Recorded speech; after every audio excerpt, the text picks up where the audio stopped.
Hi everyone. Welcome to the Self-Knowledge course.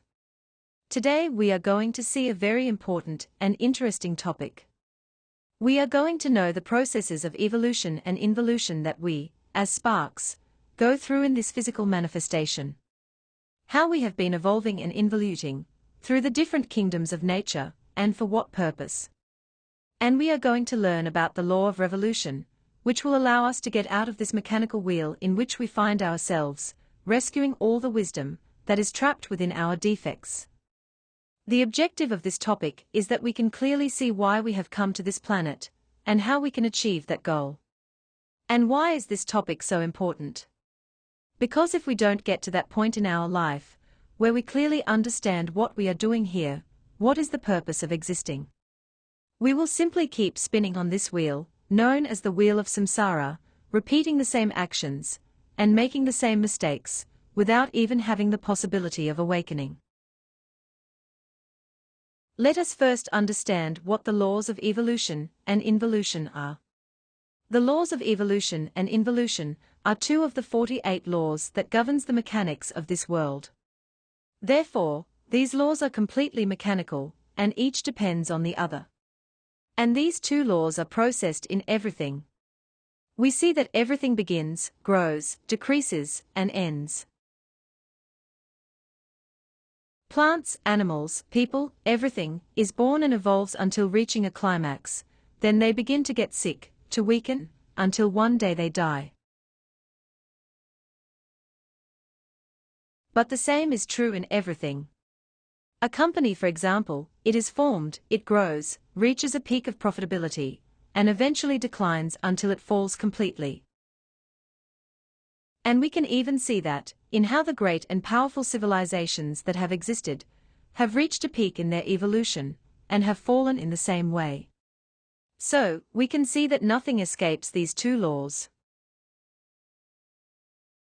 The important thing is that we know that our essence also goes through this process, because it is subjected to the mechanics of this universe. So, let's see how we evolved through the four kingdoms of nature.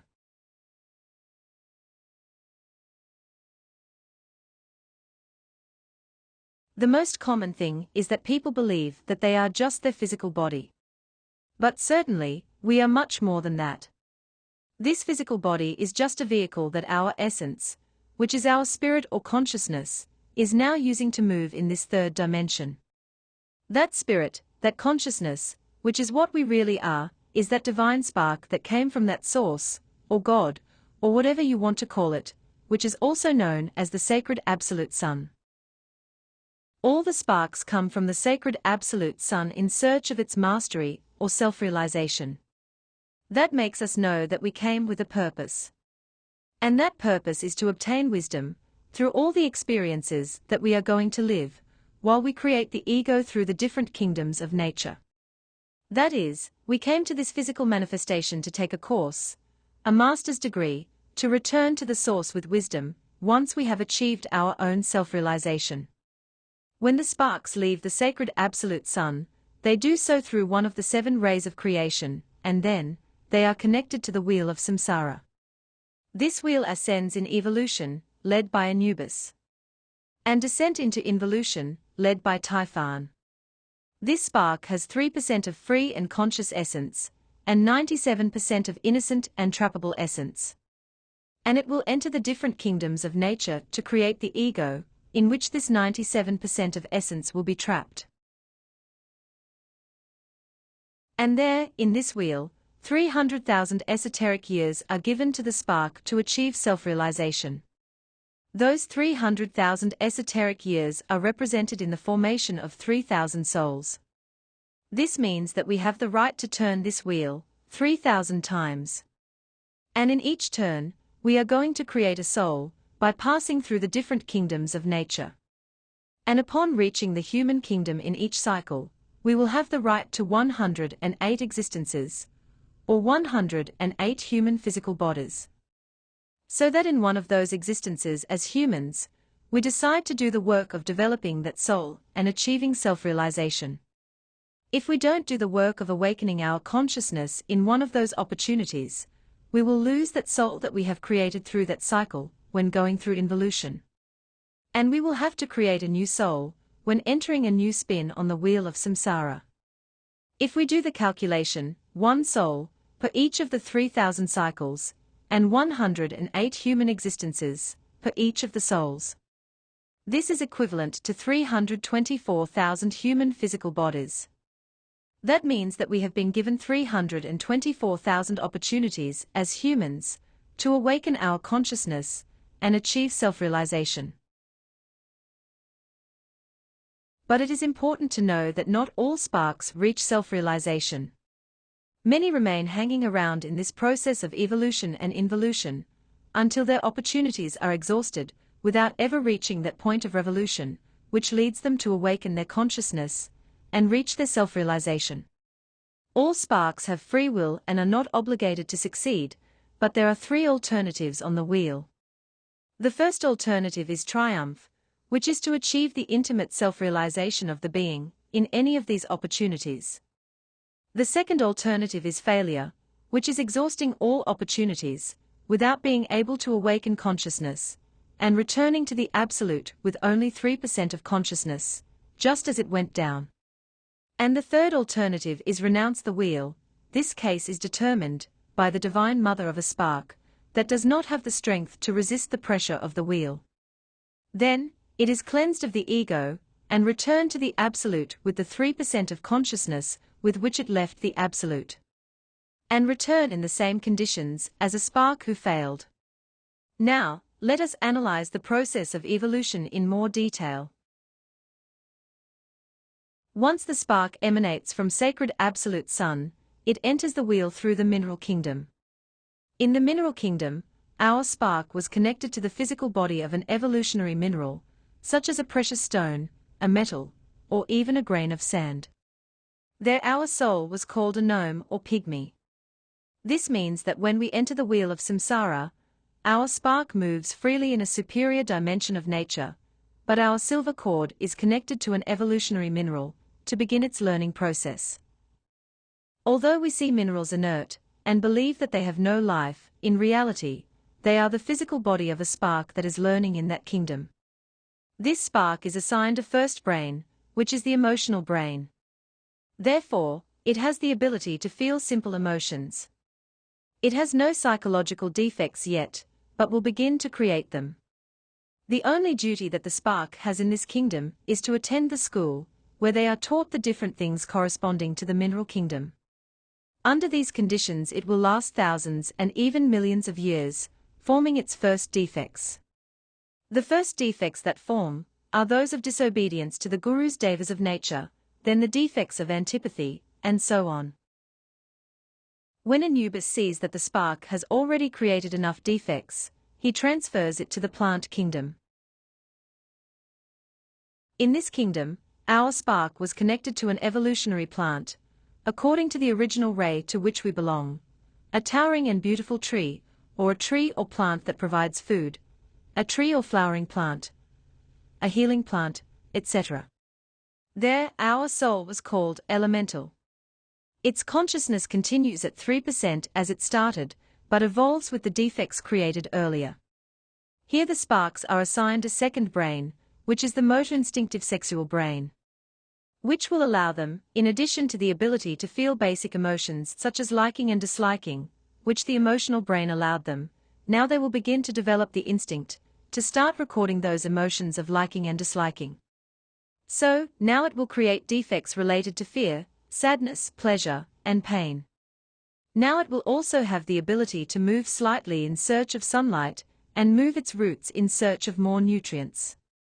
It has to start fighting for its food, for light, against parasitic plants, etc. In that fight it creates new psychological defects, since he already feels pain, and has to learn a lot from nature, to become strong. And thanks to this brain, it will have the ability to reproduce.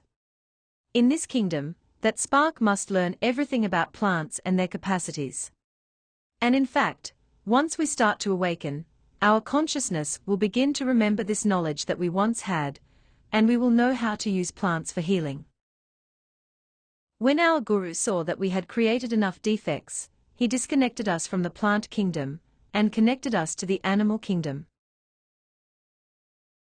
In this kingdom, our soul was called anima, and it was connected to the physical body of an evolutionary animal, a pure-blooded animal, a beautiful wild animal, or an animal that gives food. Here, the spark maintains its 3% of consciousness, and maintains the 2 brains of the plant kingdom, but now with its most developed abilities. Now it is no longer planted in the same place, now it can move to look for its own food and learn to defend itself from other animals.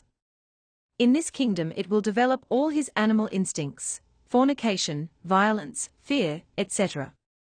And as it learns to survive in a wild environment, it will create new defects. After many years going through different species in this realm, and creating many flaws, the Guru Deva of that kingdom brings the spark to the human kingdom. In this kingdom, our spark is now called a soul. Here, the spark receives a 3rd brain, that is the intellectual brain. So now, in addition to the emotional brain, and the motor instinctive sexual brain, we have a 3rd brain that gives us the ability to reflect and judge our actions. Therefore, as human beings, we can gradually eliminate all the defects that we have been creating and rescue the wisdom that is trapped in them. Also, since we now have an upright spine, we can consciously direct our sexual energy through our spine to create our internal bodies. And also, we can develop love by consciously sacrificing ourselves for others. Therefore, it is in this kingdom where we have the opportunity to awaken our consciousness and achieve self-realization. In this kingdom, we will have the right to 108 existences as humans, that is, we have the right to be born and die 108 times in human physical bodies. The first time our silver cord was connected to a human physical body, it was in a baby born in a tribe, in a place far from civilization, where people were still connected with the nature from which they just came. Thus, the first existences always take place far from civilization. Of those 108 existences, the first 54 occur in an evolutionary condition. But even so, the human being creates many psychological defects during his evolutionary existences as a human. Once the 54th existence is completed, the evolution will be over. And the human, due to all the ego that has created, will start an involution process in the human kingdom, because he is still entitled to another 54 existences, but now as a humanoid. And as a humanoid, the instinct puts the intellect at its service, and the soul or psyche quickly blackens. He completely filled himself with ego in those 54 remaining existences. In any case, you still have the opportunity to awaken and seek your self-realization at any time during those 54 remaining existences. In reality, it is good that you investigate in a conscious astral projection in which of the 108 existences you currently go in this cycle, as most humans are right now living their last existences on this cycle. And you can also investigate how many times you have turned the wheel so far. As we see here, up to this point the ego is always evolving. We will be creating more and more ego, and our consciousness will be more and more trapped and asleep.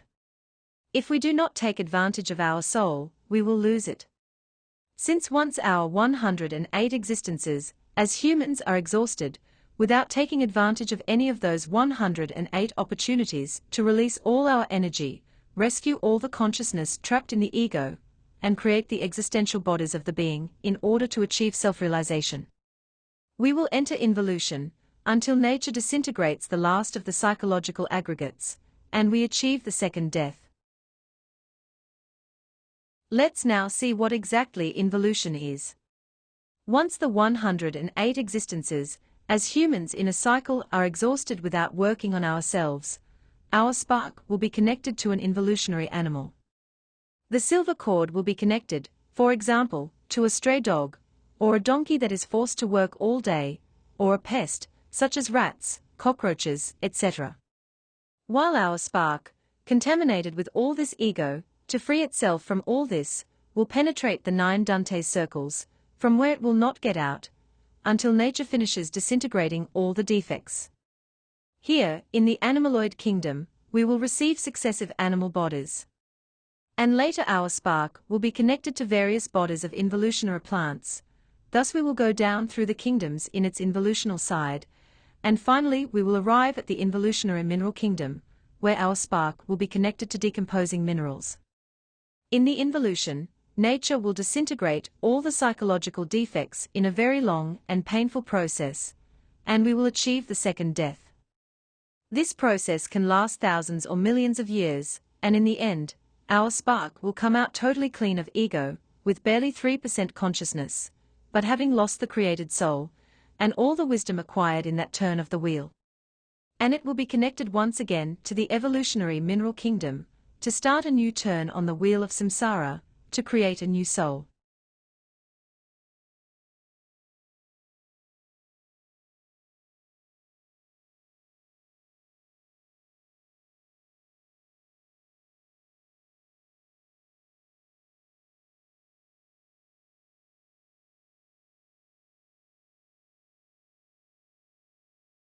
If we reflect on this reality, we will deduce that it is absurd to believe that we can aspire to constant evolution. That we can, just by letting time pass, hope that we are all going to take a quantum leap, or that we will awaken our pineal gland, or that we will be more conscious people, without working on our own psychology. It is absurd to expect that different things will start to happen, if as humanity, we continue thinking, feeling, and acting in the same egoic way, and making worse mistakes every day. We might believe that by having more technology, and greater access to information, we are evolving. When internally, spiritually, we are more and more degenerate, more perverse, more cruel. It's just staring at our planet, to see how we are destroying it, destroying all its resources. And observe how a frank decline is seen in critical thinking, in art, in philosophy, and in psychology.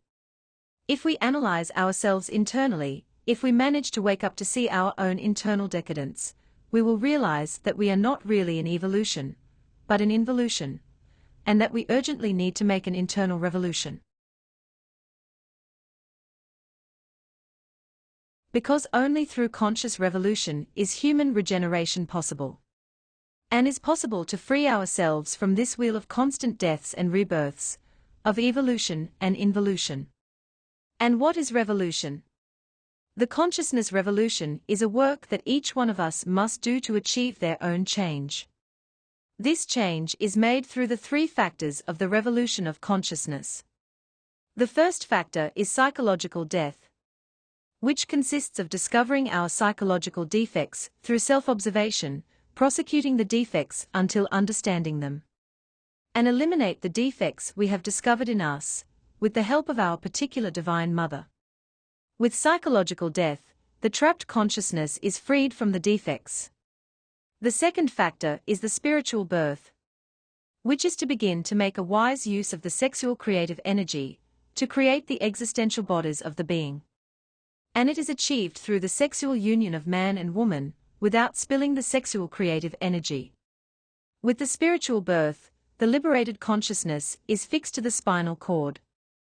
The third factor is the sacrifice for humanity, which consists of delivering the knowledge to humanity, without interest in receiving anything in return, so that each person who receives it can do their own work. With the sacrifice for humanity, love awakens. In this way we free ourselves from the Wheel of Samsara, we free ourselves from the processes of evolution and involution, to which we have been tied for a long time. Thus, we achieve the self-realization of our being. And this has been today's conference. I hope you have managed to understand it. Remember that you can leave your questions, and I will be gladly answering them all. I invite you not to miss the next conference, in which we will talk about the infradimensions. We will see in detail how these infradimensions are subdivided, and the work that we have to do in our internal infradimensions, since from these infradimensions will come the light that will illuminate our interior darkness, or the wisdom of evil, and the love that is trapped in all those defects. See you next time.